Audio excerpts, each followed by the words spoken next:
તમારી પાસે રૂપિયા હોય, પાવર હોય તો શું કરો? દીકરાના જન્મદિવસે લુખ્ખાગીરી કરો? કોઈને પરેશાની થાય તેવી કરતૂતો કરો? સભ્ય સમાજમાં રહેનારો વ્યક્તિ ક્યારે આવું ન કરે, પણ સુરતમાં તો એક ઉદ્યોગપતિએ એકના એક દીકરાના જન્મદિવસમાં કાયદાઓ તોડ્યા, લોકોને હેરાન કર્યા, ન કરવાના કામો કર્યા. વિડીયો વાયરલ થયો છે અને વિડીયો વાયરલ થયો એ પછી એમ કહ્યું કે મારા દીકરાનો બર્થડે છે.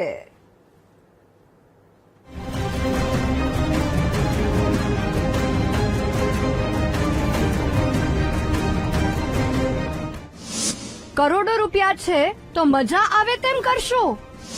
જાહેર રસ્તાને તમારા બંગલાનો બગીચો સમજો છો? એકના એક દીકરા માટે રસ્તો બ્લોક કરો છો. દીકરાને બર્થડેમાં લુખ્ખા કેમ બનવો તેની ગિફ્ટ આપી. સુરતના ડુમસના નામી ઉદ્યોગપતિ દીપક ઇજારદાર દીકરાના જન્મદિવસે ગ્રાન્ડ સેલિબ્રેશન બનાવવામાં એટલા આતુર થઈ ગયા, જન્મદિવસની ઉજવણીના નામે લુખ્ખા જેવી હરકતો કરી. રસ્તાનો ઇજારો તેમનો હોય તેમ પસાર થતા વાહન ચાલકો સાથે દાદાગીરી પણ કરી.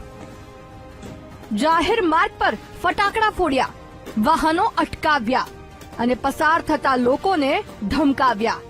વાહ ભાઈ વાહ, કરોડોની કમાણી છે તો શું થયું? થોડી અક્કલ પણ રાખો ને. રૂપિયાથી ખિસ્સા ભર્યા છે તો પોયરાનો જન્મદિવસ બંગલામાં, હોટલમાં કે ફાર્મ હાઉસમાં ઉજવો, પણ ના, જાહેર રસ્તા પર આવી ગુંડાગર્દી કરીને આમને તો ફાકા ફોજદારી કરવી છે કે મારી પાસે ખૂબ રૂપિયા છે માટે હું ગમે તે કરી શકું. એક તરફ સુરત પોલીસ આરોપીઓના સરઘસ કાઢવાના તાયફાઓ કરે છે, ફટાકડા ફોડવા પર પ્રતિબંધ મૂકે છે, તો બીજી તરફ ઇજારદાર જેવા રૂપિયાવાળા સિસ્ટમને ખિસ્સામાં લઈને ફરે છે. કેમ ભાઈ, પૈસા હોય તો કાયદો પણ ખરીદી શકાય છે કે શું? દીપકભાઈ ઇજારદાર જે છે તે જાહેરમાં ફટાકડા ફોડતા હોય તેવી હકીકત જણાઈ આવેલ છે. જે બાબતે તે વિડીયોની નિરીક્ષણ કરી અને તે બાબતે તપાસ હાલ ચાલુ કરેલ છે અને તેમાં તપાસ પૂર્ણ થઈ આગળની કાયદેસરની કાર્યવાહી કરવા માટે નોંધ રાખેલ. ઘટનાને કલાકો વીતી ગયા પણ પોલીસ હજુ તો તપાસ શરૂ કરવાની વાતો કરી રહી છે. હશે ભાઈ, એક ગરીબ માણસ ક્યાંય ઝૂંપડું પણ બાંધી લે તો રાતોરાત કાર્યવાહી થાય, પણ ઇજારદાર સામે હજુ તપાસ પછી કાર્યવાહીની વાત જરા હજમ નથી થતી. સાહેબ, ક્યાંક સેટિંગ કરવાની રામા તો નથી ને? ઘટનાનો વિડીયો વાયરલ થયો, પોલીસની કામગીરી સામે સવાલો ઉઠ્યા, પણ દીપક ઇજારદારને કોઈ શરમ નથી. વિડીયો વાયરલ થયા પછી પણ આંખ ઊંચી કરીને કહે છે કે મારા એકના એક દીકરાનો જન્મદિવસ હતો.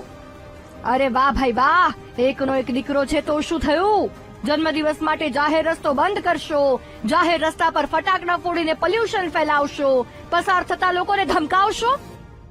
5 મિનિટ માટે મેં ફટાકડાની લૂમ સળગાવડાવી છોકરા પાસે, તે ફૂટતી હતી 10,000 20,000 ની લૂમ.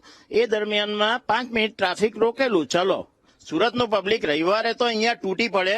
આજુબાજુ લંગરથી લઈને ડુમસ ગામોથી બધે પાર્કિંગ હોય જ છે, નાનો રોડ છે અને આજુબાજુ ફૂલ ગાડીઓ 4 વ્હીલરનું પાર્કિંગ હોય, તો તેમાં મારે સેન્ટર પર જ લૂમ ફોડવી પડી. એ ચાલુ હતું. એ દરમિયાન પેલા જવાનો પ્રયત્ન કર્યો તો હું એને છોડી દઉં, ધારો કે હટી જાઉં, તો શું થાય કે એ ગાડી સળગી જાય ને 2 જણાનું મોત મારા સર પર ચડી જાય. તો મેં તો એ લોકોની જાન બચાવી, મોટી દુર્ઘટના ટાળી છે. મેં કોઈ જાહેરનામાનો ભંગ નહીં કર્યો. હવે આ બેશરમી પૂર્વકનું જસ્ટિફિકેશન જોઈને તો લાગે છે કે પૈસા હોય તો ગુનેગારી પણ પિતૃપ્રેમ બની જાય છે.